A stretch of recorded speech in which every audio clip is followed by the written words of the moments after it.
Caribbean समुद्र किनाऱ्यावरील छोटासा देश क्युबाचा पेट्रोल, डिझेल आणि इंधनाचा साठा संपला आहे. त्यामुळे संपूर्ण देशात आता अंधकार पसरला आहे. क्युबाची हालत इतकी खराब की आबे ही राजधानी हवानासह अनेक भागात रोज 20 ते 22 तास वीज गायब असते आणि सगळी शहरे अंधारात बुडाली आहेत. लोकांचे जीवन या ब्लॅकआउटमुळे वाईटरित्या प्रभावित झाले आहे. सततच्या वीज कपातीने लोकांचा संतापाचा पारा चढला आहे. अनेक शहरात लोक शहरातील रस्त्यांवरती उतरले आहेत आणि सरकार विरोधामध्ये निदर्शने देखील करत आहेत. वीज कपातीच्या संकटामुळे क्युबाच्या रुग्णालयातील ऑपरेशनांची कामे देखील रोखण्यात आली आहेत. मुलांना शिकवणे अडचणी झाले आहे. अनेक कारखाने बंद पडण्याच्या वाटेवर आहेत. याचबरोबर सार्वजनिक परिवहन आणि आवश्यक सेवांना देखील या संकटांचा मोठा फटका बसला आहे, ज्यामुळे सर्वसामान्य लोकांचे जीवनमान अक्षरशः नरक समान झाले आहेत.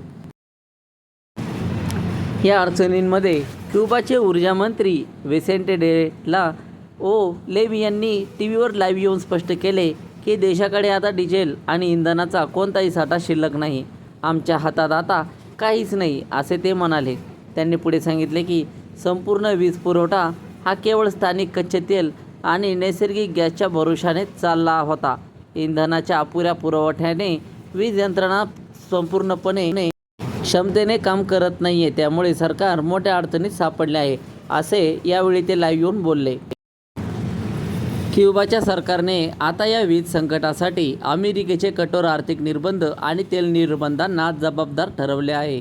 जानेवारी 2026 अमेरिकन प्रशासनाने क्युबाला तेल पुरवणाऱ्या त्या कंपन्या आणि जहाजांवर कारवाईचा इशारा दिला होता. त्यानंतर पेमॅक्स यासह अनेक पुरवठादारांनी तेल पाठवणे बंद केले आहे, ज्यामुळे क्युबाचा ऊर्जा पुरवठा ठप्प झाला असून देश अंधारामध्ये पसरला आहे.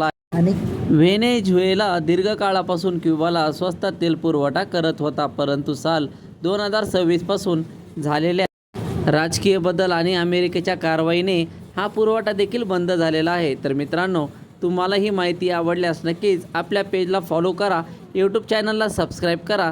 भेटू पुढील अशाच नवीन व्हिडिओमध्ये. तोपर्यंत धन्यवाद.